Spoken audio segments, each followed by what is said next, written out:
বিসমিল্লাহির রহমানির রহিম। আজকে আমরা পড়ব দার্সে হাফতম। আজকে এই অধ্যায় আমরা পুরোটাই শেষ করব। আমাদের এখানে সব পড়ার দরকার নেই, মেন জিনিসগুলো আমরা সেটা পড়ব। আজকে আমাদের হচ্ছে দার্সে হাফতম। হাফতম মানে হচ্ছে সপ্তম, আর দার্স মানে পার্ট, তাহলে সপ্তম পার্ট। আমরা আজকে সপ্তম পার্টে আছি। সপ্তম পার্টে আমাদের উনওয়ান শিরোনাম হচ্ছে অদ্রেস। ইংলিশে আমরা অ্যাড্রেস বলি না, অ্যাড্রেস, ঠিকানা, ঠিক আছে? তো এটা হচ্ছে অদ্রেস। অদ্রেস অর্থাৎ ফার্সিতে আমরা কাউকে ঠিকানা কিভাবে বলবো, যে তুমি এইভাবে ঠিকানা এইভাবে যাইবা, ওই ফার্সিতে আমরা কিভাবে বলবো সেটা আমরা আজকে জানবো। এটাকে বলা হয় অদ্রেস। ওই ইংলিশটাকেই ফার্সিতে ব্যবহার করে। অদ্রেস মানে অ্যাড্রেস। অদ্রেস, অদ্রেস, অদ্রেস, অ্যাড্রেস, ওকে, ঠিকানা। চলেন এখানে আমরা দেখি মাদ্রাসে। মাদ্রাসে মানে হচ্ছে স্কুল। মাদ্রাসে স্কুল, ওকে, মাদ্রাসে স্কুল, ঠিক আছে, মাদ্রাসে স্কুল, ওকে। এরপর হচ্ছে পর্ক। পর্ক, পর্ক মানে হচ্ছে পার্ক, পর্ক, পার্ক। এরপর হচ্ছে দেখেন খিয়বন। খিয়বন মানে হচ্ছে হাইওয়ে, রাস্তা, হাইওয়ে, মনে রাখবেন। খিয়বন মানে কি? হাইওয়ে। খিয়বন, খিয়বন উচ্চারণটা হবে এইরকম। খিয়বন, খিয়বন, খে ও বন, খেয়বন, খেয়বন, হাইওয়ে রাস্তা, খেয়বন, হাইওয়ে রাস্তা, ওকে। এরপর হচ্ছে ফুরুশগ। ফুরুশগ মানে হচ্ছে দোকান। আচ্ছা, দোকানের আরেকটা ফার্সি আপনাদেরকে বলছিলাম, বলতে পারবেন? মনে আছে কারো কাছে? দোকানের আরেকটা ফার্সি, দোকানের আরেকটা ফার্সি আমরা কিন্তু পড়ছিলাম, মাগজে বুজুর্গ। পড়ছিলাম না? জি, মাগজে, মাগজে, মাগজে মানে দোকান, মাগজে বুজুর্গ মানে বড় দোকান। তাহলে ফুরুশগ এবং মাগজে মানে হচ্ছে কি দোকান, ঠিক আছে? তাহলে ফুরুশগ আর মাগজে মানে হচ্ছে দোকান। এরপর হচ্ছে বিমারস্থান। বিমারস্থান মানে হচ্ছে হাসপাতাল। বিমারস্থান হসপিটাল, ঠিক আছে, বিমারস্থান। এবার হচ্ছে বঙ্ক। বঙ্ক মানে হচ্ছে ব্যাংক। এবার হচ্ছে দরুখনে। দরুখনে, দরু মানে হচ্ছে ওষুধ, আর খনে মানে হচ্ছে ঘর। দরুখনে মানে হচ্ছে কি? ওষুধের ঘর, মানে ফার্মেসি, মানে কি? ফার্মেসি। দরুখনে ফার্মেসি, ঠিক আছে। এরপর হচ্ছে পম্পে বেনজিন। পম্প মানে হচ্ছে পাম্প, বেনজিন মানে হচ্ছে পেট্রোল, ডিজেল, এইটি। পম্পে বেনজিন মানে কি? Petrol pump. পম্পে বেনজিন মানে পেট্রোল পাম্প। এরপর হচ্ছে এখানে দেখেন নন ভয়। নন ভয় মানে হচ্ছে যেখানে রুটি বানানো হয়, ঠিক আছে। নন ভয় যেখানে রুটি বানানো হয়, আর রুটিওয়ালা যে রুটি বানায় তাকে বলে নন ভ। তাহলে আমরা তিনটা জিনিস দেখি এখানে, খেয়াল করেন। একটা হচ্ছে নন। নন মানে হচ্ছে রুটি, রুটি, নান রুটির মতো আর কি। হ্যাঁ, না, ননেরই হচ্ছে ফার্সি। আপনাদের কারো যদি সামর্থ্য থাকে বা সুযোগ হয় কোনোদিন, ইরান দেশটা ভ্রমণ করবেন অবশ্যই, ইনশাআল্লাহ। এটা আপনাদের কাছে অনুরোধ। যদি টাকা থাকে তাহলে আমি আবার, মানে তৌফিকে দেয়, আমি আবার ইরান একটা সফর দিব, যদি আল্লাহ আমার। তো এখন তো আমার তৌফিকে নাই, কিন্তু তৌফিক হলে আমি আবার ইরান সফর দিব। ওস্তাদ, ইরানে কি হায়ার স্টাডি করা যায় না, পিএইচডি এই টাইপের কিছু? আল্লাহ, ইরানের পড়াশোনা কত। এরপর হচ্ছে পম্পে বেনজিন পেট্রোল পাম্প নন ভয়। আচ্ছা, এটা যেটা দেখাচ্ছিলাম আপনাদেরকে, নন মানে হচ্ছে রুটি, ঠিক আছে, আর নন ভ, নন ভ মানে হচ্ছে রুটিওয়ালা, অর্থাৎ যিনি রুটি বানায়, ওকে। আরেকটা হচ্ছে নন ভয়, অর্থাৎ যেখানে রুটিটা বানানো হয়, অর্থাৎ রুটির দোকান।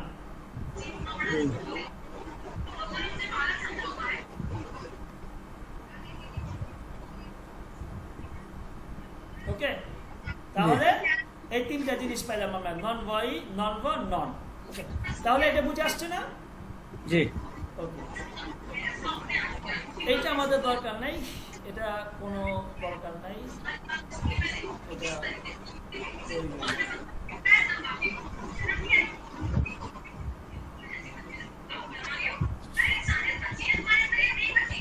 আচ্ছা, এখানে আমাদের একটা দাস্তুর চলে আসছে, দাস্তুরের জায়গায় আমরা একটা কাজ করি, এখানে খেয়াল করবেন। আজকে আপনাদেরকে আমি একটু মাসদার নিয়ে আলোচনা করব, ফার্সি মাসদার। সবাই খেয়াল করবেন, এটা খুবই গুরুত্বপূর্ণ। মাসদার, যেটাকে ইংলিশে বলে ভার্ব। কি বলে? ভার্ব। তো ভার্ব কাকে বলে সেটা তো আপনারা জানেন নাকি? জি বলেন তো ভার্ব কাকে বলে? আচ্ছা এটা কি যে ফেল আর মাস্টার কি একই নাকি? ফেল হ্যাঁ ক্রিয়ার না, মধ্যে আচ্ছা আমি আপনাকে একটা জিনিস বলি, ফেল একটা জিনিস, আগে মাসদার। আচ্ছা, ফেল হলো কাজ আর মাসদার হলো মূল শব্দ। মাসদার হচ্ছে মূল শব্দ। আচ্ছা, ওই ভার্ব আর ভার্ব মানে কি? ভার্ব কি মূল শব্দ না? আরবির সাথে তো আমি একটা কথা বুঝেন, ধরেন আই এম গোয়িং, ঠিক আছে, আই এম গোয়িং, এখানে ভার্ব কোনটা? গোয়িং আচ্ছা সরি, এইটা হচ্ছে গোয়িং। ওকে, তাহলে কিন্তু এই গোয়িং এর মূল কি ছিল? গো গো গো। এইটাকে কি বলে? এটাকে কি বলে ইংলিশে? এটাই ভার্ব এইটাই ভার্বটা। এইটা ভার্ব, ঠিক আছে, কিন্তু এইটা কিন্তু মূল। এইটাকে মূলত ভার্ব বলে না নাকি? না না, এইটাকে ভার্ব বলে। না ভার্ব তো গো হ্যাঁ, গো গো একটা ভার্ব, এখানে গোয়িং হলো সেন্টেন্সের মধ্যে ভার্বের একটা ভিন্ন রূপ। রূপ ওইটা পরে, কিন্তু মূল তো এইটা। যেমন জি আমরা বলি না, আপনার ধরেন আরো কি আছে, দুই একটা বলেন না এরকম। ডু আঙ্কেল জি। আমার মনে হয় কি এই যে গো আছে না, গো হচ্ছে ভার্ব আর গোয়িংটা এটাকে বলে জেরান্ড। না, জেরান তো আপনার জেরান হয়েছে নাউনের সাথে আইএনজি যোগ হইলে, ভার্বের সাথে তো আইএনজি যোগ হইলে জেরান হয় না, হয়? এটা ভার্বে ওইটা এটা আপনার যে প্রেজেন্ট কন্টিনিউয়াস টেন্স হয়েছে, এটা জিরান্ড না। continue ঠিক আছে, তো আপনার জেরান তো কখন হয়? যখন এটা হচ্ছে নাউনের সাথে আইএনজি যোগ হয়, তখন মনে হয় জেরান হয়। যেমন সিঙ্গিং ইজ গুড, এটা হলো এখানে জিরান্ড হচ্ছে সিঙ্গিংটা। আচ্ছা, এটা আমাদের মূল বিষয় না। আমাদের মূল বিষয় হচ্ছে কোনটা? মূল বিষয় হচ্ছে একটা হচ্ছে গো থেকেই তো গোয়িং হয়, তারপর গন হয়, যেটাই বলেন না আপনি, তাই না? তো এইটা মূলত ভার্ব না, এইটাই তো ভার্ব, মূল ভার্ব এইটা না? জি জি ওকে, আমার কথা হচ্ছে এইটাকেই আরবিতে বা ফার্সিতে মাসদার বলে। কি বলে? মাসদার। মাসদার মানে হচ্ছে মূল। মাসদার মানে কি? মূল উৎস। তাহলে আপনি যেভাবে, এই যে একটা ভার্বের মূল হচ্ছে গো, হ্যাঁ, এই গো থেকে আপনি I am going, gone, went, আপনি যত কিছু টেন্স আপনি কি করতে পারতেছেন, কন্টিনিউয়াস পাস্ট, ইনডিফিনিট প্রেজেন্ট, তারপর হচ্ছে ফিউচার আপনি রূপান্তর করতে পারতেছেন, তাই না? ফার্সিতেও আপনাকে মূল জিনিসটা বুঝতে হবে। আপনি কখন অতীতকালে, কখন বর্তমানকালে, কখন ভবিষ্যৎকালে আপনি ফেলে রূপান্তর করবেন, ক্রিয়াতে রূপান্তর করবেন, সেটা জানার জন্য আপনাকে মাসদার থেকে করতে হয় এগুলো, ঠিক আছে? মাসদার অর্থ হচ্ছে ক্রিয়ামূল। মাসদার মানে কি? ক্রিয়া, ক্রিয়ার মূল যেটা ক্রিয়ামূল, ঠিক আছে, ক্রিয়ামূল। এইটা হচ্ছে এই ক্রিয়ামূল থেকে আপনি বিভিন্ন এই যে আপনার পাস্ট, কন্টিনিউয়াস, তারপর হচ্ছে ফিউচারে, এগুলোতে আপনি রূপান্তর করবেন ক্রিয়ামূল থেকে।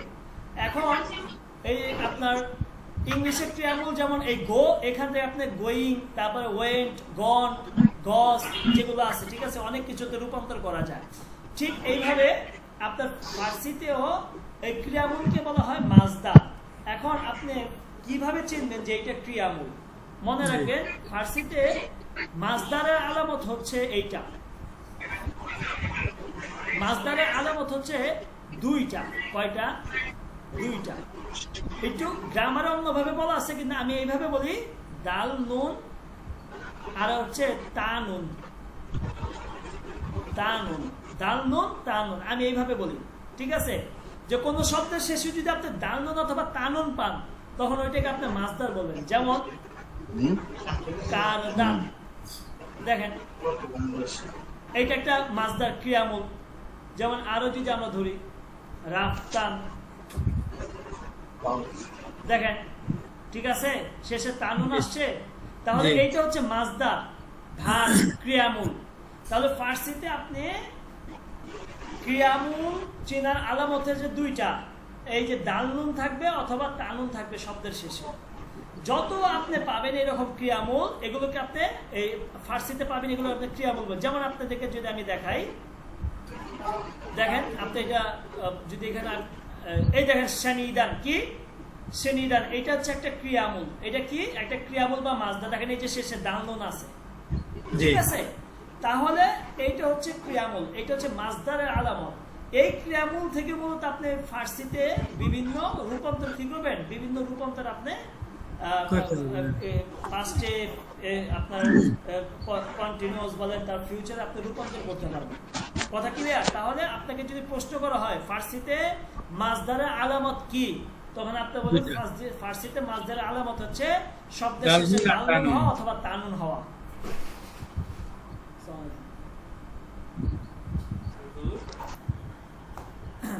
জি, এখন তাহলে এটা আপনারা যদি আপনাদেরকে কেউ প্রশ্ন করলে যে ফার্সিতে ক্রিয়ামূলের আলামত বলেন বা মাজদারের আলামত বলেন, তখন আপনারা কি বলবেন? যে শব্দের শেষে দাল নুন হওয়া, তানুন অথবা হওয়া।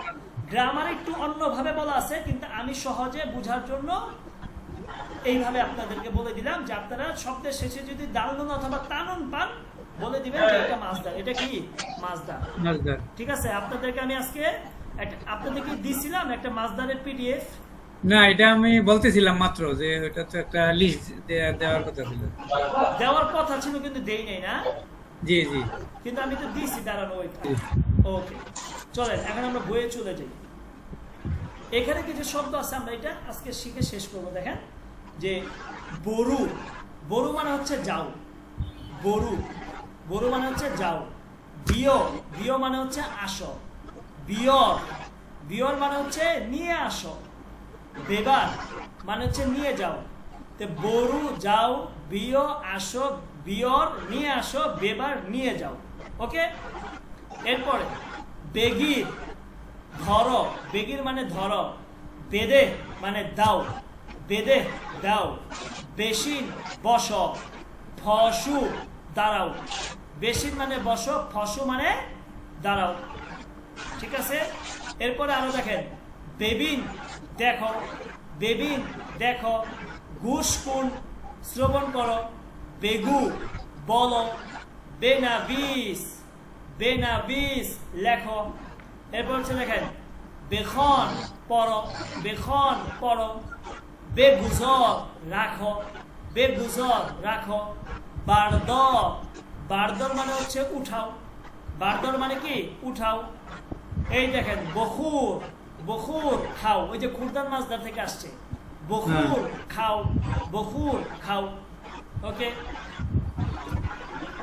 তাহলে খেয়াল করেন এখন বলেছে বরু যাও, বিয় আসো, বিয়র নিয়ে আসো, বেবার নিয়ে যাও। বেগির ধরো, বেদে দাও। বেশিন বসো, পশু দাঁড়াও। বেবিন দেখো, গুসকুন শ্রবণ করো। বেগু বলো। বেনাবিস লেখো। বেখন পড়ো। বেগুজর রাখো। বারদর উঠাও। বকুর খাও। ক্লিয়ার? জি ক্লিয়ার হয়েছে কি আঙ্কেল? জি জি জি। ওকে ওকে, আচ্ছা, এই আমাদের একটা শেষ টেক্সট, এটা আমরা করব। এটা পড়ার পর আমাদের এই আজকের অধ্যায় শেষ হবে ইনশাআল্লাহ। যেমন বলতেছে এসমেমান মোহাম্মদ সাইদ আস্ত। এসমেমান আমার নাম, মোহাম্মদ সাইদি আস্ত আমার নাম হচ্ছে মোহাম্মদ সাইদি। সাইদি। ও আহলে ইরান হাসতাম, আহলে ইরান হাসতাম আমি ইরানের ইরানি অধিবাসী। খনে মান আমার বাড়ি, দার ইসফাহন নাজাফ আবাদ, খিয়বনে আজাদি, ফারিয়ে সেওয়াম, ফালকে চহরদা আস। এখন বলতেছে খনে মান আমার বাড়ি, দার ইসফাহন, ইসফাহন একটা শহর, আপনার প্রদেশ ইরানের। তো ইসফাহান প্রদেশে নাজাফ আবাদ, নাজাফ আবাদ অঞ্চলে খিয়বনে আজাদি, যে আজাদি খিয়বনে ফারেসেওম, তৃতীয় মানে তৃতীয়, এটাকে বলে আপনার তৃতীয় গলি, ফালকে জহরদা আস। ফালক মানে হচ্ছে যে নাম ফলক থাকে না, নাম ফলক, জি। ওইটার নাম ফলক বলতেছে 14 নম্বর নাম ফলকের 3য় নম্বর গলির অজাদি খিয়বন, নাজাফাবাদ হচ্ছে তার এলাকা এবং ইস্পাহান প্রদেশ। হচ্ছে প্রদেশ। এই ইস্পাহান প্রদেশের নাজাফাবাদ এলাকায় খিয়বনে অজাদি, যেটা 3য় নম্বর গলি এবং 14 নম্বর ফলকে হচ্ছে কি আমার বাড়ি। তো যাই হোক, এখানে আমাদের আলোচনা অনেক ছিল, এগুলো আমাদের প্রয়োজন নাই, এগুলো আমরা তেমন একটা ব্যবহার করি না, এটার জন্য এইগুলো আপনাদেরকে পড়ে। এখানে আমাদের কিছু শব্দর অর্থ আছে, সেগুলো আপনাদেরকে আমরা জানাইলাম আজকে এইটা। তারপর হচ্ছে এখানে কিছু শব্দের অর্থ আছে, এগুলো একটু মুখস্থ করে নেবেন আপনারা। এবং আমরা আজকে বনু মাঝে এবং বনু মুজারে আলোচনা করলাম, বনু মাজদার অর্থাৎ ক্রিয়ামূলের আলোচনা করলাম। এই ক্রিয়ামূলকে আপনাদের এইটুকু আপনারা মনে রাখবেন। ইনশাআল্লাহ সামনে পরবর্তী সামনে ক্লাস না, আর 3-4টা ক্লাসের পরে আমরা প্রথমে 10টা অধ্যায় শেষ করবো।